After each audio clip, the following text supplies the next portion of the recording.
नमस्कार दोस्तों, AP online study point में आप सभी का स्वागत है। आज हम मनोविज्ञान विषय के बारे में चर्चा करेंगे। इसके बारे में मनोविज्ञान के बारे में चर्चा करेंगे जो हमें आज रिट भर्ती परीक्षा में, इसमें रिट भर्ती परीक्षा में इसका बहुत ज्यादा महत्व है। रिट भर्ती में 30 नंबर की तो मनोविज्ञान आती है जिसके 30 प्रश्न होते हैं। जो साइकोलॉजी यानी मनोविज्ञान होती है उसके 30 प्रश्न होते हैं रिट भर्ती में पर्सनल। उसके अलावा जो मनोविज्ञान होती है 30 प्रश्न तो इसके होंगे तथा 4 पार्ट और होते हैं, जिसमें पहला पार्ट होता है हिंदी भाषा का। हिंदी भाषा में 20 प्रश्न होंगे व्याकरण के तथा 10 प्रश्न होंगे शिक्षण विधियों के। जो ये 10 प्रश्न होते हैं शिक्षण विधियों के, ये मनोविज्ञान से संबंधित होते हैं, यानी प्रत्येक जो पार्ट होगा। दूसरा पार्ट, तीसरा पार्ट होता है संस्कृत का। संस्कृत के भी 30 प्रश्न होते हैं जिसमें से 20 प्रश्न व्याकरण के होंगे, 10 प्रश्न होंगे शिक्षण विधियों से संबंधित। चौथा पार्ट होगा रिट लेवल फर्स्ट में। अब लेवल फर्स्ट की बात करते हैं हम यहाँ, तो चौथा पार्ट होता है गणित का, जिसमें 20 प्रश्न तो गणित से संबंधित होंगे तथा 10 प्रश्न होंगे शिक्षण विधियों से संबंधित। और पांचवा पार्ट आता है पर्यावरण शिक्षा का। पर्यावरण शिक्षा में भी विषय के 20 प्रश्न तथा 10 प्रश्न होंगे शिक्षण विधियों के। दोनों भाषा हिंदी और संस्कृत, इसमें 10-10 नंबर की क्या होंगी शिक्षण विधियां। इसी प्रकार गणित में भी 10 नंबर की क्या होंगी शिक्षण विधियां। और उसी प्रकार पर्यावरण शिक्षा में भी 10 प्रश्न की क्या होंगी शिक्षण विधियां, यानी प्रत्येक प्रश्न 1 नंबर का होगा। यानी 30 नंबर मनोविज्ञान के, 10 नंबर हिंदी की शिक्षण विधियां, 10 नंबर संस्कृत की शिक्षण विधियां, 10 नंबर गणित की शिक्षण विधियां और 10 नंबर पर्यावरण शिक्षण की विधियां। यानी कुल मिलाके ये कितना होता है 70 नंबर। कितने में से कुल रिट का पेपर होता है 150 नंबर का। कितने नंबर का 150 नंबर का, यानी 150 में से 70 नंबर मनोविज्ञान से संबंधित होते हैं। यानी लगभग 50% पार्ट, यानी आधा भाग पेपर का किससे संबंधित होगा साइकोलॉजी से संबंधित होगा। इसलिए एक तरफ तो साइकोलॉजी होगी और एक तरफ बाकी सब्जेक्ट होंगे हिंदी, संस्कृत, गणित और पर्यावरण शिक्षा। ये तो बात हुई लेवल फर्स्ट की। अब यदि हम बात करें लेवल सेकंड की, अब लेवल सेकंड में हम बात करते हैं सबसे पहले एसएस की, एसएस वालों की। उसमें 30 प्रश्न की मनोविज्ञान ऐसे कैसे, 30 नंबर की हिंदी ऐसे कैसे, 30 नंबर की संस्कृत ऐसे कैसे। यहां पर हट जाता है गणित और पर्यावरण, इसकी जगह आ जाता है एसएस का भाग, जिसमें कुल प्रश्न होंगे 60। 40 प्रश्न होंगे बुक से संबंधित यानी एसएस से संबंधित और 20 प्रश्न होंगे शिक्षण विधियों से संबंधित। यानी वो ही एसएस लेवल सेकंड में एसएस वालों के भी 70 नंबर की जो डिमांड है वो किससे, मनोविज्ञान से। 30 नंबर की साइकोलॉजी और 40 नंबर की क्या होंगी शिक्षण विधियां, ये एसएस की होंगी। तो यानी कुल कितना हो गया 70 नंबर, किसमें एसएस में भी। अब बात करते हैं साइंस और मैथ में। इसमें साइंस और मैथ में, साइंस और मैथ में भी यही होता है, लेकिन इसमें मनोविज्ञान 30 प्रश्न ऐसे कैसे होगा तथा हिंदी जो 30 क्वेश्चन आते हैं उसमें भी 10 नंबर की साइकोलॉजी होगी, यानी जो शिक्षण विधि से संबंधित होगी। संस्कृत में 10 जो शिक्षण विधि साइकोलॉजी से संबंधित। अब इसमें पार्ट आता है गणित और विज्ञान का। गणित होगी जो 30 प्रश्न आएंगे, यानी 30 नंबर की। 30 में से 20 प्रश्न तो होंगे बुक से, यानी क्वेश्चन होंगे गणित के, और 10 जो प्रश्न होंगे वो होंगे शिक्षण विधियों से संबंधित। इसी प्रकार जो विज्ञान होगी उसकी भी 30 क्वेश्चन होंगे 30 ही नंबर की। इसमें भी 20 प्रश्न होंगे विज्ञान यानी साइंस से संबंधित और 10 प्रश्न होंगे वो किससे होंगे शिक्षण विधियों से संबंधित। कहने का मतलब ये है, चाहे लेवल फर्स्ट हो चाहे लेवल सेकंड हो, दोनों में मिला के मनोविज्ञान प्लस शिक्षण विज्ञान, कहने का मतलब क्या हो गया, मनोविज्ञान प्लस शिक्षण विज्ञान कितने नंबर की हो गई, 70 नंबर की। मनोविज्ञान प्लस शिक्षण विधि दोनों मिलाकर होती है 70 नंबर की, यानी सबसे ज्यादा महत्व इन्हीं का होता है।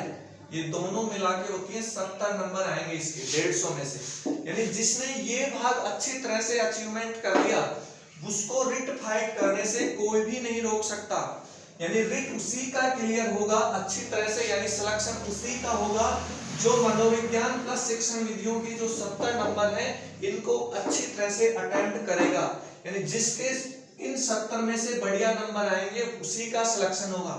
सब्जेक्ट सभी की अच्छी होती है, हिंदी होती है सभी को आती है, सभी के उतने ही सही होंगे, संस्कृत में भी सभी के उतने ही सही होंगे, बाकी सब्जेक्ट गणित और विज्ञान भी सभी को आती है, सभी फटकर आते हैं। जो सिलेक्शन दिलवाती है वो दिलवाती है मनोविज्ञान और शिक्षण विधियां, इसलिए इसमें सबसे ज्यादा महत्व हो जाता है मनोविज्ञान का और शिक्षण विधियों का, इसलिए इनको पढ़ना बहुत ही जरूरी होता है। इस कारण जो बच्चा मनोविज्ञान और शिक्षण विधियों में जितने ज्यादा नंबर लेके आएगा वो ही रिट फाइट करेगा, उसी का रिट में सिलेक्शन होगा। तो आज हम हमारा पहला टॉपिक जो साइकोलॉजी से संबंधित होता है वो लेने जा रहे हैं बुद्धि। साइकोलॉजी से जो पहला टॉपिक है हमारा वो लेने जा रहे हैं बुद्धि। अब सबके दिमाग में आता है बुद्धि, बुद्धि आता है भाई जिसमें जितना दिमाग उतनी बुद्धि होगी, ऐसा नहीं होता है। पहला टॉपिक है, पहली यूनिट है इसमें बुद्धि। क्या होगा, बुद्धि। पहला टॉपिक ले रहे हैं हम बुद्धि। अब कुछ लोग बोलेंगे जो जितना अचीवमेंट करता है, जितना ग्रहण करता है ज्ञान, जिसमें जितनी ज्यादा बुद्धि होगी वो उतना ही ज्ञान ग्रहण करेगा। नहीं, बुद्धि किसी भी प्रकार से हो सकती है, मानसिक हो सकती है, शारीरिक हो सकती है या अन्य क्षेत्र की हो सकती है। बुद्धि होती क्या है, बुद्धि की परिभाषा क्या होती है? बुद्धि होती है जो मानसिक योग्यताओं का संगठन होती है। यानी हमारे अंदर योग्यताएं क्या क्या हैं, कौन कौन सी योग्यताएं। बुद्धि होती है जो मानसिक योग्यताओं का संगठन होती है। क्या होती है? मानसिक योग्यताओं का संगठन। मानसिक योग्यताओं का संगठन क्या कहलाता है? बुद्धि। बुद्धि क्या होती है? जो मानसिक योग्यताओं का संगठन होगा वो क्या कहलाएगी? बुद्धि। अब बुद्धि पर प्रभाव किस किस का पड़ता है? बुद्धि पर वंशानुक्रम का भी प्रभाव पड़ता है। किसका? वंशानुक्रम, यानी जो हमारा परिवार या आस पड़ोस का होगा उसका, और तथा वातावरण। वंशानुक्रम और वातावरण का सबसे ज्यादा प्रभाव पड़ता है किस पर? बुद्धि पर। कहने का मतलब यह है वंशानुक्रम और वातावरण से बुद्धि प्रभावित होती है। यानी जिसका वंशानुक्रम और वातावरण अच्छा माहौल मिलेगा उन बच्चों की बुद्धि कैसी होगी? अच्छी। और यदि उनको अच्छा वातावरण नहीं मिल पाता है तो उन लोगों की बुद्धि थोड़ी कम विकसित होती है। अब बुद्धि होती किस प्रकार की है? बुद्धि होती है जो अभिसारी चिंतन पर आधारित होती है। किस पर आधारित होती है? अभिसारी चिंतन। अब अभिसारी चिंतन होता क्या है? अभिसारी चिंतन से मतलब होता है किताबी ज्ञान, यानी जो हमने ग्रहण किया केवल वहां तक सीमित रहना। यानी बुक में किसी चीज की परिभाषा दे रखी है तो हम केवल उस परिभाषा को ही रटकर रह जाते हैं, उस परिभाषा के बारे में विस्तार से चर्चा नहीं करते हैं। यानी कि केवल जो किताबी ज्ञान है वहां तक सीमित रहना, यानी जो हमें ज्ञात है वहां तक सीमित रहना, उस ज्ञान का विस्तार नहीं करना। वो किस में आता है? अभिसारी चिंतन में। और बुद्धि में कैसा चिंतन होता है? अभिसारी चिंतन होता है, यानी हम केवल किताबी ज्ञान तक सीमित रहते हैं। कौन से ज्ञान तक सीमित रहते हैं? केवल किताबी ज्ञान तक। अब चिंतन भी दो प्रकार के होते हैं। एक होता है अभिसारी चिंतन जिसमें केवल हम यांत्रिक रूप से सोचते हैं, यानी कि केवल पुस्तकीय ज्ञान तक सीमित रहते हैं। और दूसरा चिंतन होता है अपसारी चिंतन। कौन सा चिंतन? अपसारी चिंतन। अपसारी चिंतन किन में पाया जाता है? सर्जनशील बालकों में पाया जाता है। कौन से बालकों में पाया जाता है? सर्जनशील बालकों में अपसारी चिंतन पाया जाता है। और जो अभिसारी चिंतन होता है वो पाया जाता है प्रतिभाशाली बालकों में। कौन से बालकों में? प्रतिभाशाली बालकों में।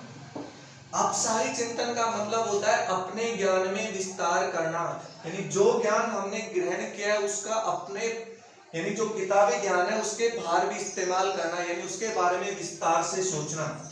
यानी यांत्रिक ज्ञान का जो हमने ग्रहण किया है उसका विस्तार करना किसमें आता है? अपसारी चिंतन में। और अभिसारी चिंतन में आता है केवल किताबी ज्ञान।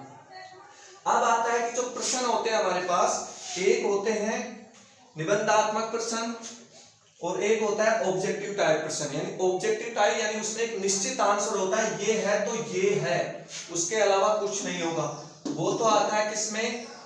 अभिसारी चिंतन में। और जो निबंधात्मक प्रश्न होते हैं वो किसमें आते हैं? वो आते हैं अपसारी चिंतन में। ऑब्जेक्टिव टाइप प्रश्न तो किसमें आएंगे? अभिसारी चिंतन में। तथा निबंधात्मक प्रश्न किसमें आएंगे? अपसारी चिंतन में। समझ गए? और जो बुद्धि होती है किससे संबंधित होती है? अभिसारी चिंतन से। यानी बुद्धि किसमें आएगी? अभिसारी चिंतन में आएगी। अब हम इसमें आगे बढ़ते हैं। अब बुद्धि के कारण हमारे अंदर क्या उत्पन्न होता है? विवेक। हम बोलते हैं विवेक। विवेक क्या होता है? यानी जो विवेक होता है वो किसके कारण उत्पन्न होता है? बुद्धि के कारण। यानी बालक में जितनी ज्यादा बुद्धि विकसित होगी उतना ही बालक के अंदर क्या होगा? विवेक होगा। यानी बालक का जो विवेक है वो किससे विकसित होता है? बुद्धि से विकसित होता है। तो विवेक बुद्धि से विकसित हो रहा है तो बुद्धि का विकास होना जरूरी है।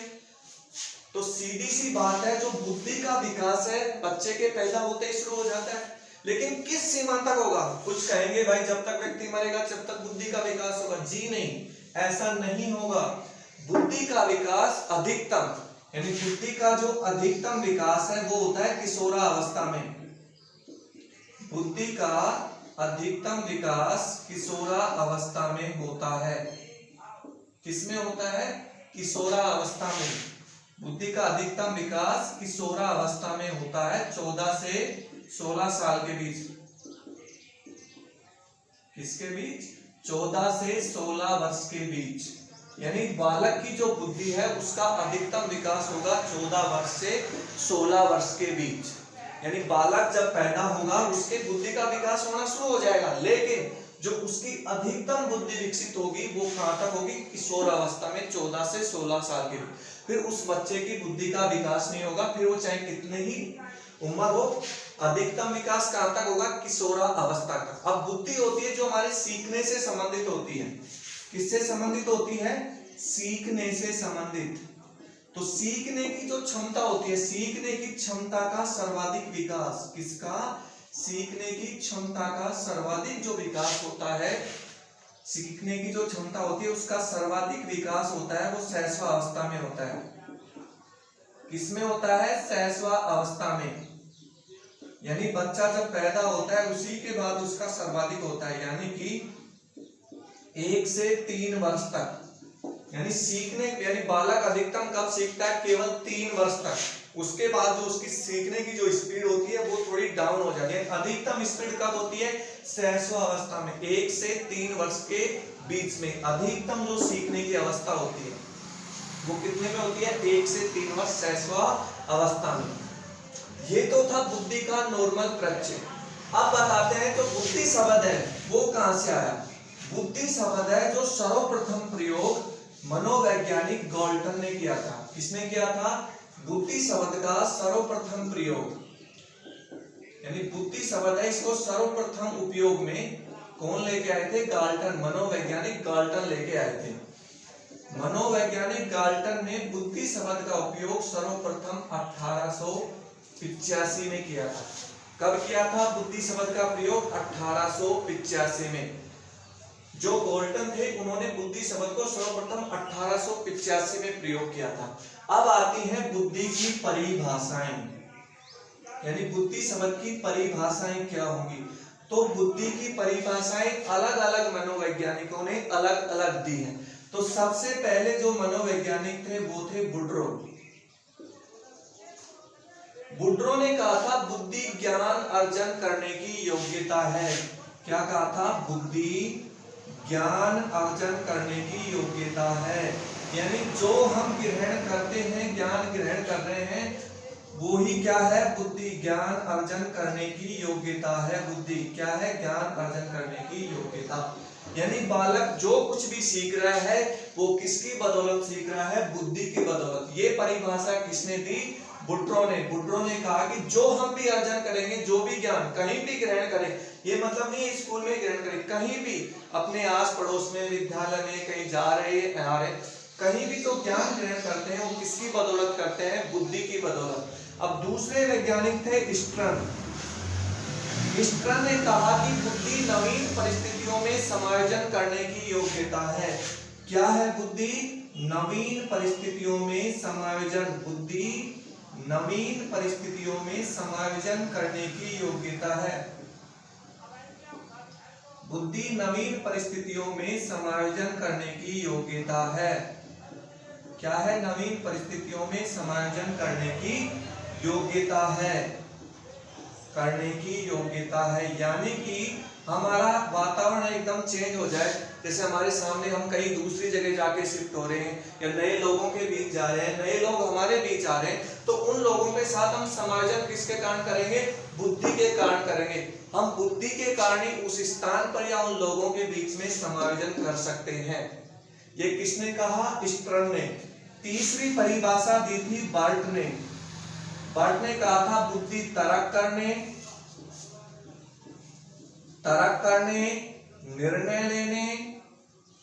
निर्णय लेने तथा समस्या समाधान करने की योग्यता है। क्या है?